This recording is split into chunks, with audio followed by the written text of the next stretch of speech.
Good afternoon, everyone. This morning, the President and the Vice President, who joined from Air Force Two while en route to Las Vegas, met with senior administration officials, including Attorney General Merrick Garland, Secretary of Homeland Security Alejandro Mayorkas, Director of National Intelligence Avril Haines, White House Chief of Staff Jeff Zients, FBI Director Chris Wray, National Security Advisor Jake Sullivan, Principal Deputy National Security Advisor John Feiner, and Homeland Security Advisor Liz Sherwood Randall.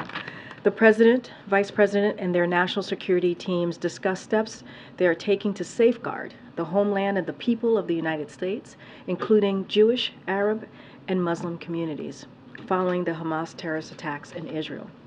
We are in touch with faith leaders and communities across the country to provide support, listen to their concerns, and offer the full resources of the federal government during what is a very difficult time for many people in the Jewish community, but also for people of all faiths. As you all have seen, the President continues to be highly engaged on this subject. Between the briefing today and his meeting yesterday with Jewish community leaders, he and the entire Biden-Harris administration are committed to doing all we can to protect against anti-Semitism and other forms of hate in the aftermath of this weekend's horrific terrorist attacks. And to discuss these events and answer any of your questions, Admiral John Kirby is here from the National Security Council. Admiral. Good afternoon, everybody. Just a couple small things here at the top. I'll start with the saddest of news. We can now update the number of Americans that we know have been killed to 27, and the number of unaccounted for stands today at 14. We're obviously doing everything we can to support and inform the families. Now, sadly, 5 more families have now gotten the worst possible news that any family can conceive of getting. And we're going to stay in touch with them as appropriate. Same goes for those family members of those who are unaccounted for. And by unaccounted for, we mean that. We don't know where they are. They don't know where they are. So we're going to obviously stay in touch with them as well. And certainly we're continuing to work with Israeli officials to make sure that we're getting as much context and information as possible that we will share with them. Also, as you, I think, realize, we are all acutely aware of limited availability right now on commercial flights out of Israel and the demand signal by U.S. citizens who may want to depart.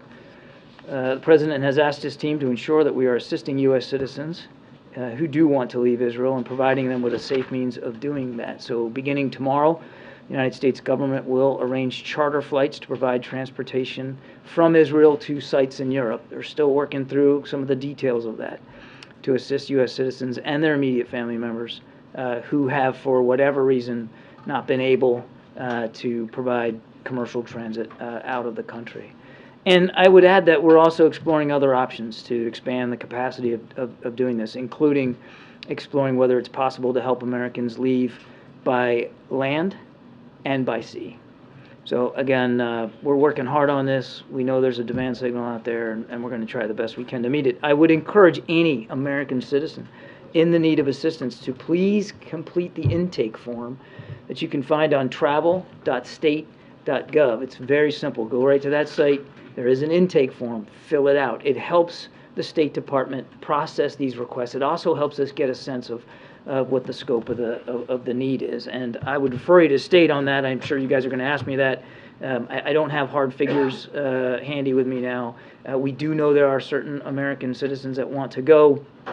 It's all available through the State Department's website, and I'd encourage them to go look at that. All right.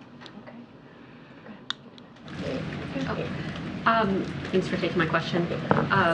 Gaza's main power plant has run out of fuel, and the humanitarian situation there is becoming quite dire. I'm wondering if there have been any communications about allowing shipments of food, fuel, electricity to help lessen civilian casualties and suffering there. Yes, there have been ongoing conversations with our Israeli counterparts about the need for continued flow of humanitarian assistance. I had a couple of questions on the American hostages. Is it still the case that the administration doesn't know anything about the condition of the American hostages, and is the number full? Yes and yes. And I know you've been pretty open about the fact that information about the hostages is very hard to ascertain at this moment. The limited information that you do have, is that coming namely from the Israelis and the Qataris, or is there another source of information that you'd be able The families too. I mean, as I mentioned yesterday, some of these families actually saw their loved ones being abducted and taken away, so they have been a significant source of information as well. Just one other quick thing. The assumption that the hostages may not necessarily be in one place, was there specific intelligence to point the administration to not make that assumption, or is that based on something else? I won't speak about specific intelligence matters, but it is a common tactic in the Hamas playbook to break up hostages and move them around in sometimes small groups. So we have nothing that would indicate to us that they would follow a different set of protocols, but I can't stand here before you and prove to you that that is exactly what's happening. We have to, in order to think about our policy options, you have to make some assumptions, and we can't rule that out as a possibility. Jewish audience question, please. Thank you, John. What is the status of the $6 billion that Iran was set to have access to? It's still sitting in the Qatari bank, all of it, every dime of it. Is there an agreement now to, in essence, withhold it from Iran should they come asking for it? None of that money has been spent, and I have no updates to provide today. Was the decision to reach a quiet understanding with Qatar about whether or not it would be accessed by Iran made because of the attack or political pressure in recent days? I'm not going to talk about diplomatic conversations one way or another, Ed. What I can tell you is that every single dime of that money is still sitting in the Qatari bank. Not one dime of it has been spent. I'd also remind, because this, I know in certain audiences, inconvenient facts are easy to forget. The regime was never going to see a dime of that money. And this account, although it's moved from South Korea to Qatar, was set up by the previous administration for this exact purpose. In fact, I think it was back in 2018, the former Secretary of State, Mike Pompeo, actually talked in quite some detail about how this money in these accounts could only be used for humanitarian purposes and that there was going to be oversight. We've done nothing different. It is the same process. All we've done is move that funds from South Korea, where for some technical reasons it wasn't accessible, to Qatar, where it is more accessible. All that said, none of it has been accessed by the by Iran at all. And even if they had accessed it, it wouldn't go to the regime. It would go to approved vendors that we approved to go buy food, medicine, and medical equipment, agricultural products, and ship it into Iran directly to the benefit of the Iranian people. And let me ask you one other. Has the United States independently verified the photos released by the Israeli Prime Minister's Twitter account today showing the images of dead children? I don't think we're going to be in the business of having to validate or approve those images. They're coming from the Prime Minister of Israel, and we have absolutely no reason to doubt their authenticity. Jewish audience question, please. To follow up on these questions about the $6 billion, I understand Iran hasn't accessed any of this yet. It's intended for humanitarian purposes, but there have been reports of this quiet agreement. So yes or no, if Iran wanted to access this today, could they?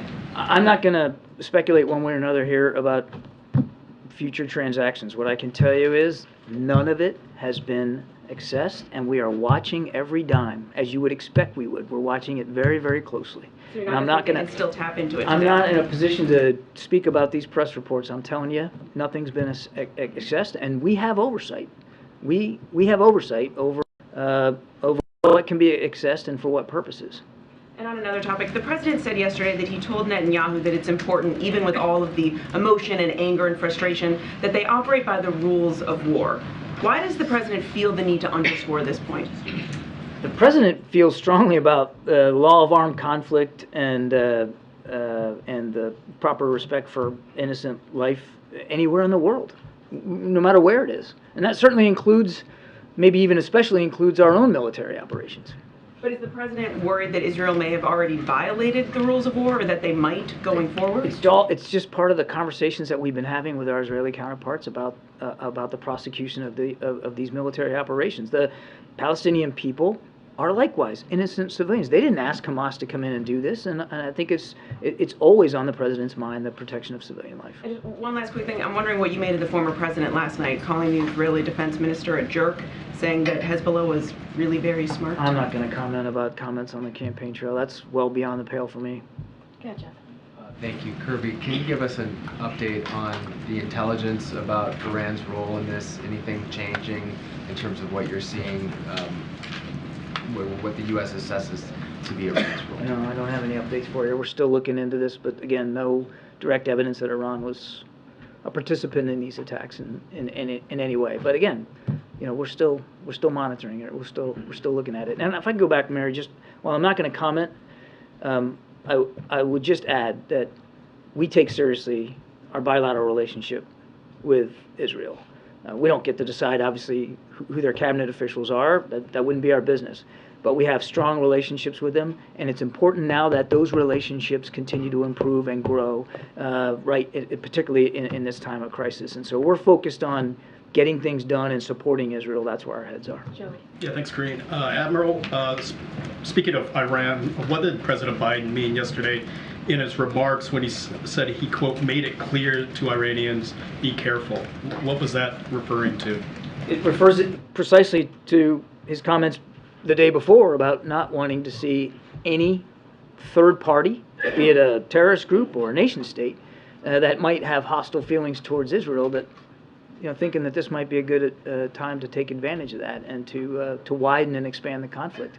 Very much in keeping with what he said the day before. Well, was that message communicated to Iran, or? The President of the United States said it publicly. I think that's pretty good communication. Jewish audience question, please. Thank you, Admiral. I just wondered if you could explain to us just about how the President came to say yesterday that he'd seen pictures of militants beheading children. Obviously, it's important to make sure that disinformation doesn't get out there. How did he end up saying that? He's referring to images I think many of you have seen, certainly your colleagues have reported on, and obviously Israeli officials have spoken to as recently as today. We know that Secretary Blinken was also shown some additional images by Prime Minister Netanyahu. The thing I think, and just allow me a second here, we all need to be prepared for the fact that there's going to be additional gruesome images coming out. And there's going to be some pretty tough reports for all of us to swallow. This is not over. And all that is, certainly the President's comments yesterday, to underscore the utter depravity and the barbaric nature with which these terrorists murdered and butchered innocent Israeli civilians. And that further underscores why, and this is what the President's specific point was yesterday, that we got to stay with Israel. We've got to continue to make sure they have the support that they need. But has the President actually seen the photos? Yesterday there was... A couple of follow-up questions actually to what Mary had been asking. Regarding the issue about abiding by the laws of war, Israel does continue to halt supply food, other aid materials to Gaza. So I'm wondering if the U.S. feels that is an appropriate action by the Israelis, and if you made any concerns about that to the Israeli government. We are having conversations with Israeli officials about the continued need for humanitarian assistance for the Palestinian people who are victims here as well. Does the U.S. see that as any sort of a violation of the laws? I'm not going to stand up here and put a bumper sticker on it. We are having active conversations, as we would anywhere around the world, with their Israeli counterparts. And regarding the former president's comments last night, setting aside the politics of it, Do you have any concern that he may have revealed classified information as it relates to the death of Soleimani in 2020 in his comments last night? I'm not in a position to comment on that right now. Jackie. Thank you, Karine. John, one quick one on the charter flights. Are those free of cost to American citizens now? I would refer you to the State Department. Typically they are, but I mean, I don't have they're still working through the details of how they're going to coordinate these. And then on the $6 billion, we know that 100 senators were told on Tuesday night that the plan was basically to leave any requests for withdrawals pending indefinitely. And now we know that House Democrats were told by the Deputy Treasury Secretary behind closed doors this morning pretty much the same, with one added layer that there's an agreement with Qatar not to let those funds be dispersed. Why is it that you won't come out and say that the U.S. does not intend to let this money go to Iran? Jackie, we've always had, since the beginning, we've always had the ability to provide oversight over the disbursement of these funds. We've always had the option,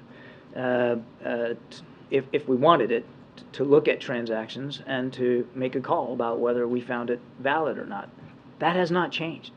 And even now, as you and I are speaking, none of that money has been accessed by anybody. It's still all there. Is it because we think that freezing it essentially again would complicate any negotiations with Iran or our ability to get Americans home in the future? I'm not going to go into any more detail. Okay, and then on the overland and by sea and by land efforts, I guess why is it that we find ourselves in so many situations trying to get Americans out, and that it's largely happening, not through a government effort, but we're telling, civilians to find their way across a border in a war zone. Happened in Ukraine.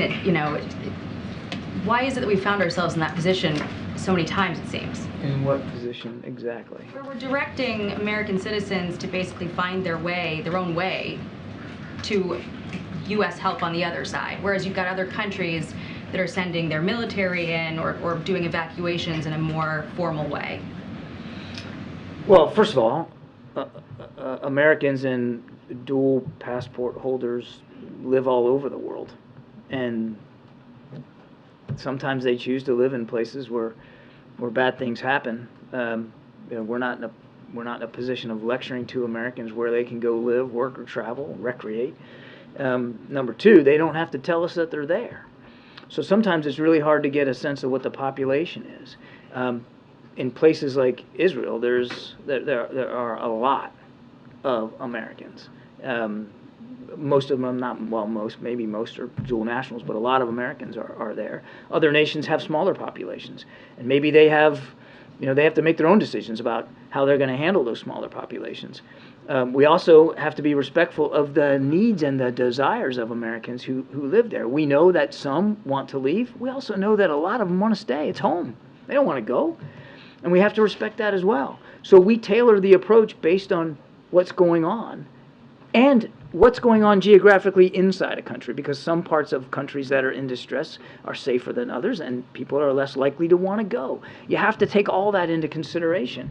And the other thing I'd say to your question is, as this situation evolves, you should expect that so too will our approach evolve. And if there's a need to do more or to do it differently, well, by goodness, we'll do that. But right now, in the early hours, there was still ample commercial flights going out of Ben Gurion, and certainly there were some viable land routes. We kept, and part of the reason why we're doing this is because we have such good communication with Americans, and we're having these conversations, and we realized that as the situation has evolved, more and more Americans were expressing a desire to leave, and because not all carriers are working out of Ben Gurion, this makes sense as the next best move. If we have to adjust it, we absolutely will.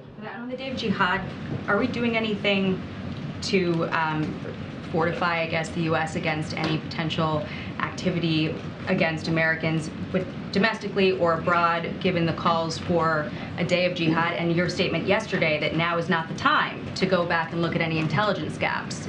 Is it the time, being that tomorrow is supposed to be this day of jihad? What I meant by yesterday was we're focused on making sure that our intelligence sharing with the Israelis is as sharp and as good as possible for the operations that they are in.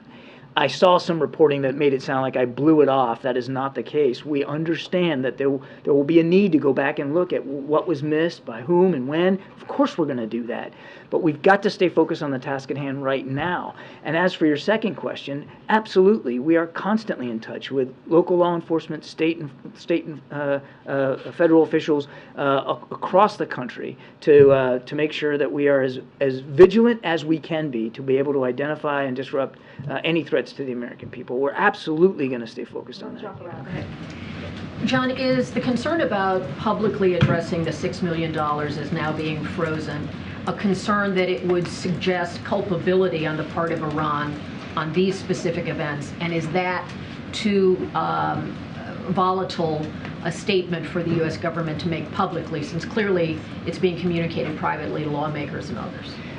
Again, I don't have anything more to add on this, Kelly. All I can tell you is we haven't seen any specific evidence that Iran was involved specifically with these attacks. But as we've said, broadly, yes, they're certainly complicit. We're not walking away from the fact that Iran has supported Hamas and other terrorist networks. So this is not about being unwilling to speak to culpability. We've already spoken to the culpability and complicity of Iran with respect to support to terrorist groups. I'm just not able to go into more detail than that. I would tell you that, again, a reminder, I know I sound like a broken record, but not a dime has been accessed, and we are watching it very, very closely. When the president spoke about the hostage situation in yesterday's event with Jewish community leaders and the fate of Americans broadly, and that he didn't want to say too much publicly for obvious reasons, could you just speak to what his view is about an American military role in another country when Americans' lives are at stake? How would he view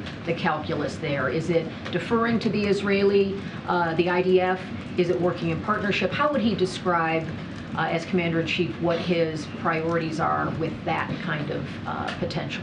As Commander-in-Chief, his first priority is always the safety and security of Americans that are overseas, as well as our own national security interests. And we have national security interests throughout the region. Moving the carrier strike group to the Eastern Med is part and parcel of that concern he has of our broader national security interests here. Now, the Israelis have made it very clear that they don't want foreign troops on their soil, that they want to prosecute these operations on their own, and they have every right to want to do that. Now, we have some experts that were already in country providing advice and counsel on like hostage recovery. We obviously have a terrific information and intelligence sharing relationship with Israel. We're working to improve that, and certainly we have a strong defense relationship when it comes to providing weapons and munitions, and we're doing that. And so no, there are no intentions, no plans to put American troops on the ground in combat. He hasn't been given any updated and there is no interest by the Israelis or options to that effect since Saturday? There are no plans or intentions to do that, so there are no active planning efforts underway to do that. And the Israelis have made it clear that they will not welcome that in any event. What we're going to do is make sure that, and this is a very capable, small, but very capable military, and we're going to do everything we can to improve those capabilities. Thanks a lot. Thanks a lot, Karine. Go ahead. You guys fight it out. Yeah, seriously. Kirby, is the U.S. contemplating the creation of a humanitarian parole program like the one for Ukrainians, for people of Israel or people on the ground? I'm not aware of any such plans. And I have another question. Is the U.S. willing to withhold the military aid to Israel until they create a humanitarian corridor? We are providing them military aid as we speak. So no, there's no plans of holding back military assistance. We wouldn't do that. The president has been talking now for 3 days about how we're going to keep giving them the capabilities that they need. That doesn't mean we aren't going to have conversations with them, as I've answered now 3 or 4 times about humanitarian assistance and the importance of that getting into the people of Gaza. Do you see the creation of this corridor as an advantage for Israel? As a what? As a strategic advantage for Israel creating the corridor? It's the right thing to do for humanitarian assistance. It's the right thing to do for innocent victims who are actually being held hostage, literally as well, by Hamas. Okay, Brian. Thanks, John.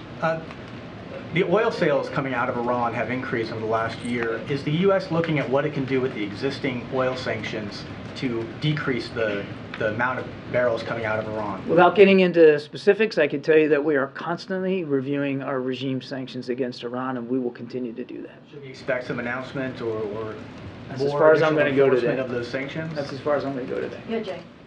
Thank you, Karine, and thank you, John. I'm here. Okay, I see you. I have 2 questions for you. And first question regarding arms trade between Hamas and North Korea. Hamas used the North Korean rockets to attack Israel. Can you tell us about the current situation where North Korea is providing weapons to Hamas?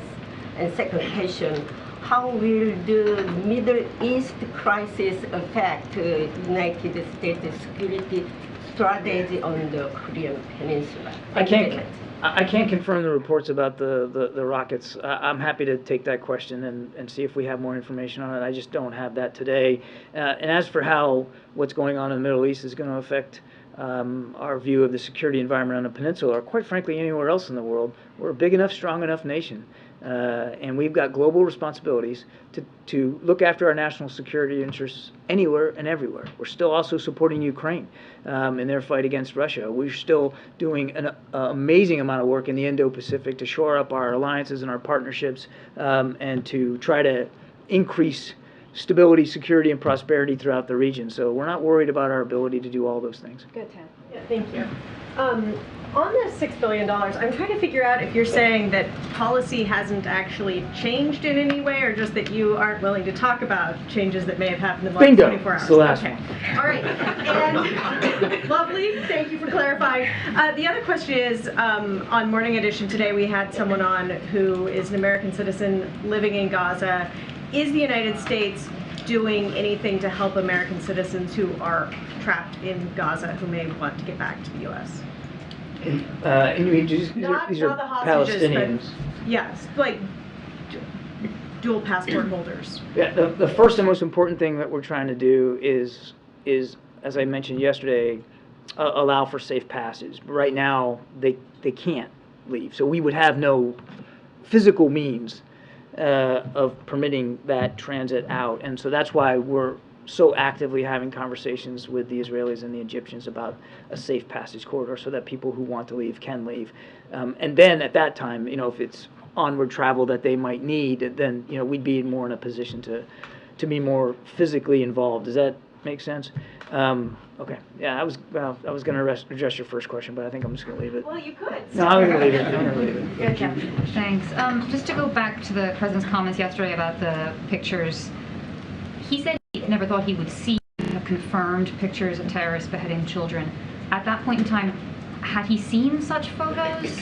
What had he seen that made him say that? I don't have anything to add to what he said. I mean, again, you guys have all reported on these atrocities. Some of your outlets have even run some of these images.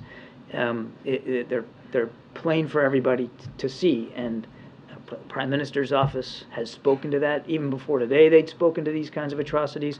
And again, today, the Prime Minister showed Secretary Blinken some additional grotesque imagery. Sorry, one more. On the aid package, is there anything you can tell us about what the request will be to Congress, what that's going to look like, what the complications are there? Nope. I had the same question as Catherine. But can you just specify whether or not Taiwan funding and possibly border security funding could be a part of that request? Nope. Peter. Admiral, the Hamas representative gave an interview to Russian television, which they said they'd be willing to trade hostages for Hamas prisoners in any prisons, including in the United States. And they specifically said the United States has traded prisoners before, citing the Iran deal that was just made. Is that something the United States would consider doing in the case of the American citizens? I haven't seen that particular report, so I'm going to be loath to comment specifically on it. What I will tell you, just broadly speaking, is we obviously take seriously our responsibilities to get Americans held overseas back with their families. We have in the past entered into negotiations to do exactly that, and we have not foreclosed any option right now in terms of these particular hostages. Obviously, if their return to their families can be arrived at in a peaceful way without additional risk to their lives, that is certainly something we would take very, very seriously. Possible release of people that we might be having in our prisons? Again, I won't get ahead of where we are. Even, Peter, even if I had more knowledge about this offer than I do today, my answer to you would be the same. It's never a good idea to negotiate for the transfer of hostages or detainees in public, lest you torpedo the actual success you're trying to achieve. But I don't have a lot more granularity or context on this. All I can tell you is, as Jake said himself better than I can, we'll do everything that we can, everything possible that we can to get these Americans back home. I would remind Peter, we still don't have a lot of information about exactly how many, where they are, not even all who they are. So there's an awful lot of information we need to gain before we come up with any concrete policy options. How does the Israeli strike on the Syrian airports change the situation? And then, can you also address reports that the Egyptians warned the Israelis in the days prior to the attack? I've been asked that question about the Egyptian warning. I don't have anything on that. You'd have to talk to Egyptian authorities. I don't have anything, and I certainly wouldn't talk about intelligence matters.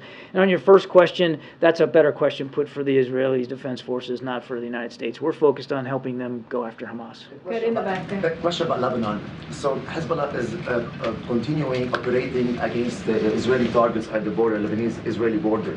Are you still concerned that Hezbollah could be taking part in this war? Sure, yeah, absolutely. Do you have any intelligent information about the capability of Hezbollah that they've been preparing, and we know that the capability is way stronger than Hamas? They are a potent terrorist group, no question about it. We watch them closely. The Israelis watch them closely. We don't want to see this conflict widened. We don't want to see Hezbollah make that kind of a decision. And I would remind, again, that we take our national security interests very seriously in the region. And the reason why we moved a carrier strike group to the Eastern Med was to act as a deterrent for any other actor, including Hezbollah, that might think that widening this conflict is a good idea. American forces might, last question, American forces might join the war if Hezbollah made a difference. Are you implementing a policy decision there? No, I'm just asking. You have two big ships, one coming on their way. So I'm just wondering if Hezbollah changed the game and did make a big war and made Israel look another surprise maybe. I appreciate the effort to try to get me to confirm a hypothetical. I'm not going to do that. I'm not going to do that. There is no intention or plan to put American troops on the ground in Israel. There's no desire by the Israelis for that outcome. So I'm just not going to get ahead of where things are. Yeah, Thanks. Thanks, John. One of your priorities has been, as you said, to keep the war confined to Israel and Gaza. So are you concerned that that's going to be more difficult as casualties grow in Gaza and as the war escalates? It's going to, I mean, I think the prospect of widening is going to depend a lot on other actors outside Israel. And then just a quick follow-up. The U.S. is accelerating PGMs that Israel already paid for and then potentially considering sending even more after that. Have there been any restrictions put on how Israel uses those weapons, and if not, why not? I won't speak about that for Israeli operational security reasons, and I'm not even going to get into detailing the kinds of munitions that are being provided to them. The Israelis have a right to have that information protected for their own ability to conduct operations. Go ahead, Thank you. John, I'm here. No. I want to press you on a previous question. Good. This administration... I like that. Good. This administration fought very hard against misinformation. You hold the truth as a gospel. So facts matter, I guess. When you have misinformation, it leads to incitement and what to come. So again, whether it's the stories of beheaded babies or the rape, I just want to make sure that you are 100% sure of these stories because they prepare us to what to come.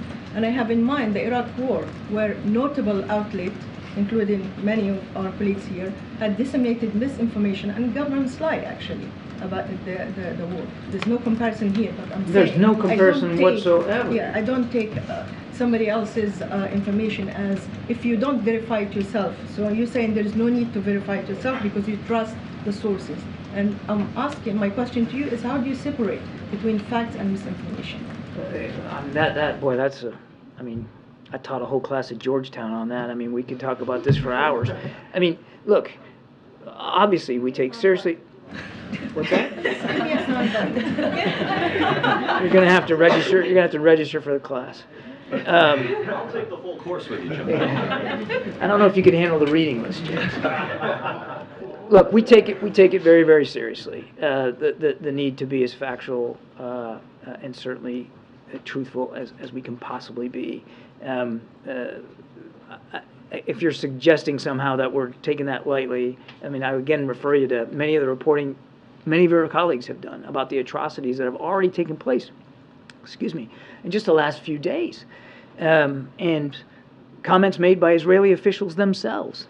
It's obvious, sadly, but it's obvious what Hamas has proven willing to do to innocent Israeli citizens. We're not gonna shy away from talking about the grotesque nature here of what these terrorists have done. But I also think it's important that we all, and I don't mean this in a chastising way, but we all have to keep the larger picture in mind here of what's going on and how important it is for Israel to be able to eliminate this very real, very tangible, very demonstrable threat to the lives of their own citizens. One more question, just quickly. If you manage or succeed to open the border crossing with Egypt to Rafah, can you guarantee that Palestinians from Gaza who are exiting will go back? Because there is a fear Go back. Yes, to go back to Gaza after the war ends. Because there's a fear that when people leave, as history told us, since you're referring to Georgetown, they don't come back. So they don't come back. There's people worried about an ethnic cleansing, that when people leave, they don't come back. I know, I understand that. Our focus right now is making sure that, and not all of them are going to want to leave, but those who do, who really want to get out, that they have the ability to get out. That's the real first priority.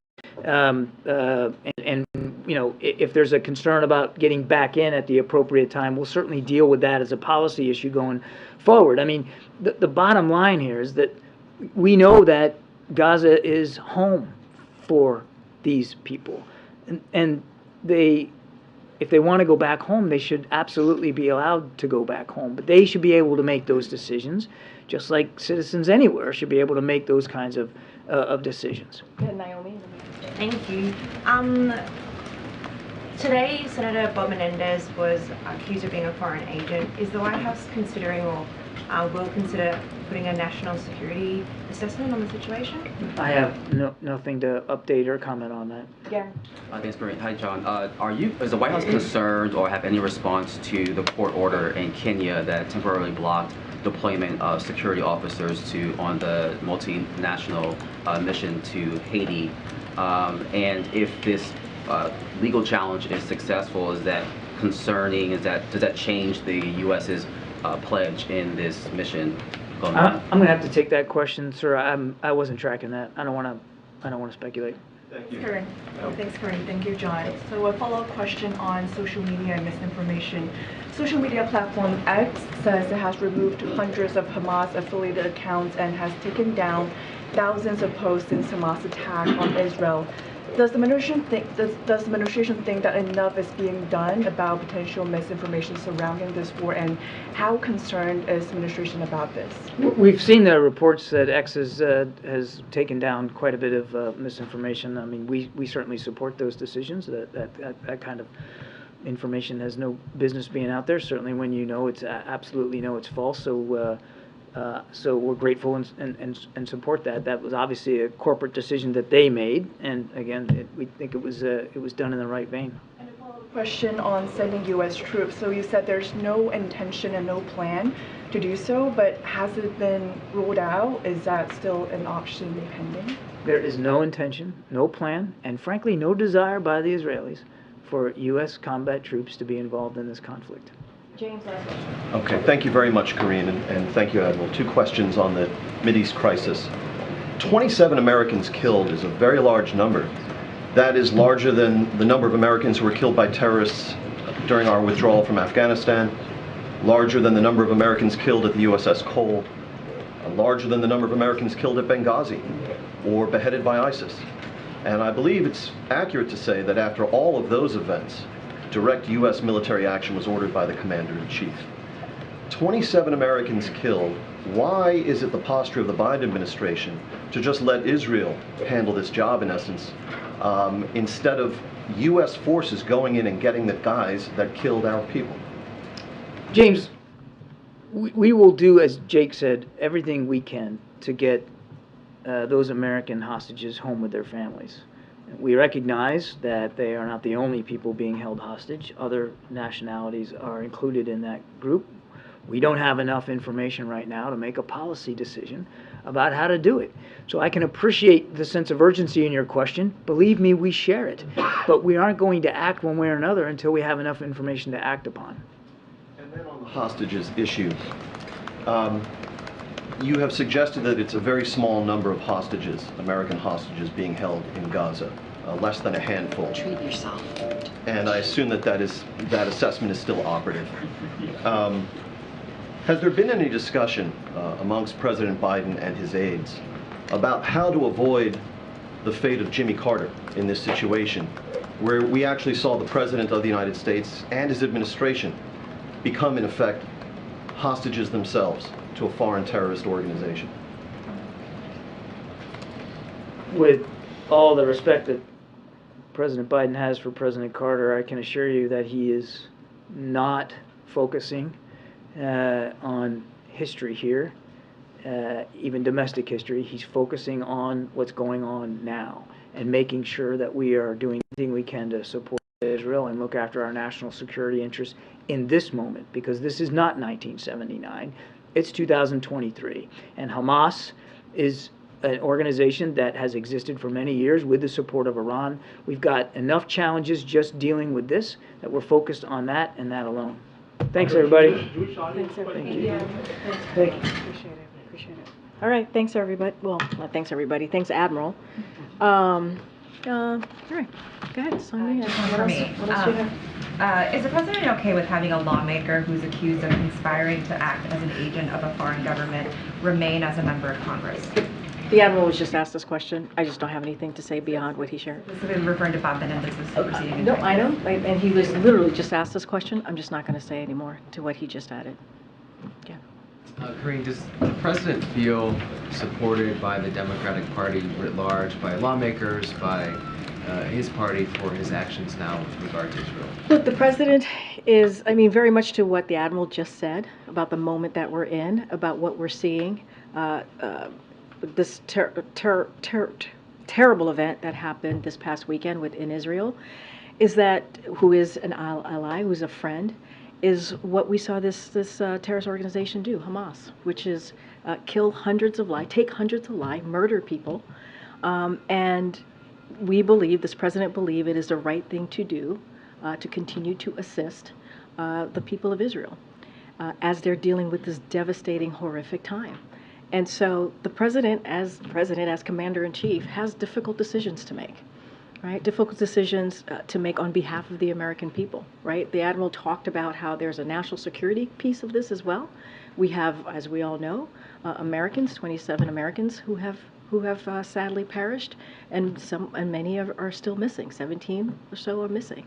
And so it is the president's duty as commander-in-chief to do everything that he can to protect us and to also assist in this horrific events that we saw this weekend. My question is more, does he feel that his party is supporting him in that? And does he sense divisions among some parts of the party? I can't speak to, we're not sensing division, right? The president is focusing on the job at hand.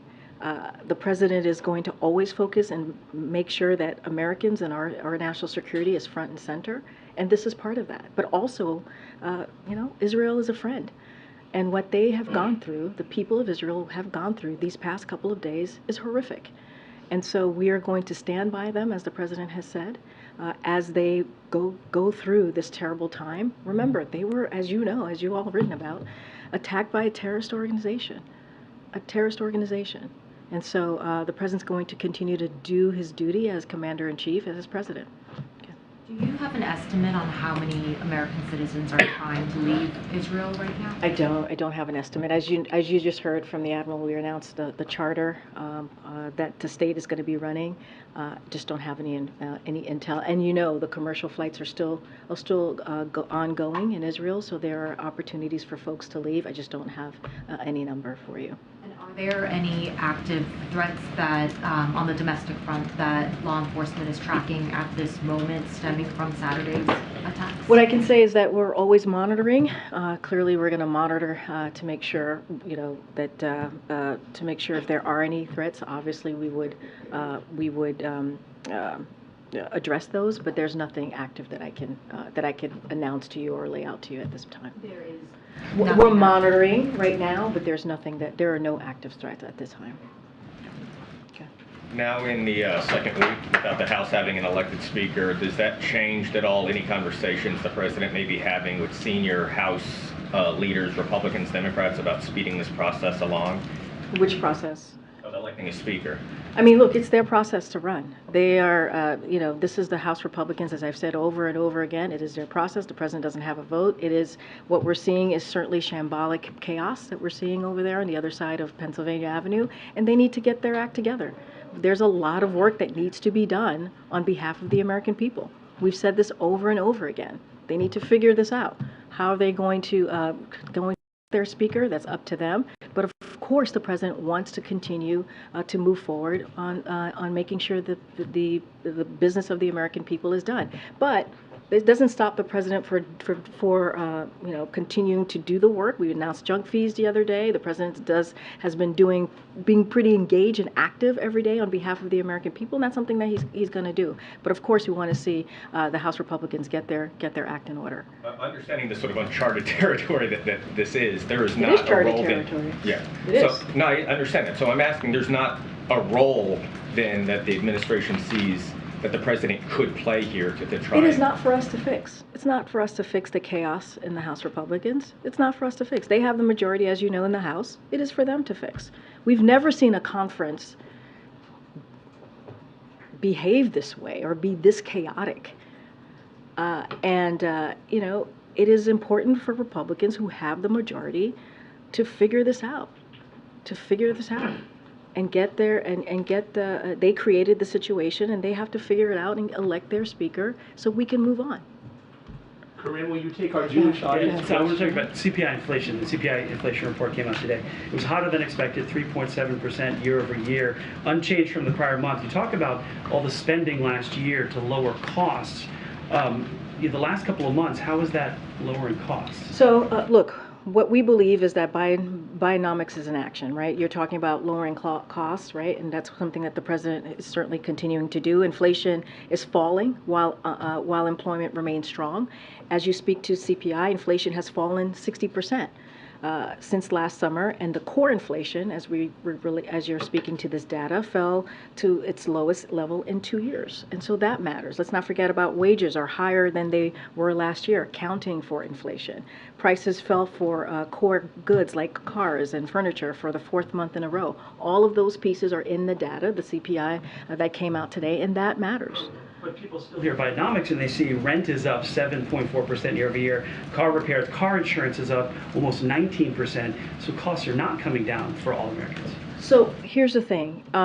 As we know that when it comes to housing, people are still dealing with a lot, right? We understand how that economic hardship as it relates to housing specifically. That's why the president put forth a plan to deal with, on the federal level, how to help people lower costs with housing. So that is important as well. But when you think about wages, wages are indeed up, which matters over the last year, accounting for inflation, even more for blue-collar workers and those not in management. So that matters, as I mentioned moments ago. So look, the president's going to continue to grow the economy, We talk about Bidenomics. We see the economy growing. We see unemployment at under 4%. We see jobs created under this administration is more than 13 million jobs, more than 14 million jobs at this point. And that's what we're going to focus on. When it comes to Republicans, they want to slash taxes for the wealthy. That's what they want to do. That's what they're putting forward. Cut Social Security, cut Medicare, cut Medicaid. They already started talking about that again recently. So the president's going to focus on what is needed for the American people to continue to give them that little bit of breathing room, and that's what the president's going to focus on. Let's not forget yesterday. Is it still appropriate for the president to go to Philadelphia tomorrow, given all the Americans trying to get out of Israel and the imminent ground war there? Well, look, the president has to do multiple things at once. Multiple things at once. The president's going to go to Philly. He's going to continue to talk about Bidenomics. He's going to continue to talk about what he's doing to bring back manufacturing, to create good-paying jobs. That's what you're going to hear from Americans. That's something that Americans also want to hear from. The president has been engaged in the situation that we're currently seeing, the horrific situation that we're seeing in Israel. That's what he's going to continue to do. He was engaged today. He's been engaged for the last every day since the attacks, and we're going to do everything that we can. We just announced, right? State just announced the charter flights, right? So that's something that is going to help get Americans out of Israel. And also commercial flights are still ongoing. I want to make that very clear. But the president is going to make Americans a priority. He has to do multiple things at once. That's what you're going to see the president do. Go ahead. I just want to go back to the Chairman Menendez thing, because in another realm, this would be a bigger effing deal. A successor to the president as chairman of the Senate Foreign Relations Committee is being accused. He's no longer chairman. No, but the president was once chairman. Oh, I see what you're saying. Yes. I see. Yes. You're making that connection. Yes, got it. Successor. No, I got it. Has been accused of being a foreign agent for Egypt, which, not for nothing, is involved in this situation right now, for that matter. Has the president been brought up to speed on this? If he has no comment today, can we seek comment on whether he has any concerns that someone with that kind of a position may have been accused of this, and whether he should be running for re-election? So we have always said it is a serious matter, right? We've always said that, and we'll continue to treat that as a serious matter. I just don't have anything else to share beyond any statements from the president.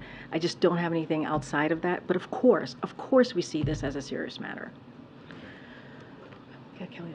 Has the president requested any sort of biographies on the families or the victims in Israel in order to have outreach? Would you expect, with this number of Americans killed, that he would have, by letter or call or something, anything you can share about that, direct President Biden to these American families? And it's a very good question. You know this, President Kellyo. You know this is a president, when it comes to human tragedy like this, or any type of loss, this is a president that takes this very seriously and tends to reach out and have those conversations with family members who have lost a loved one.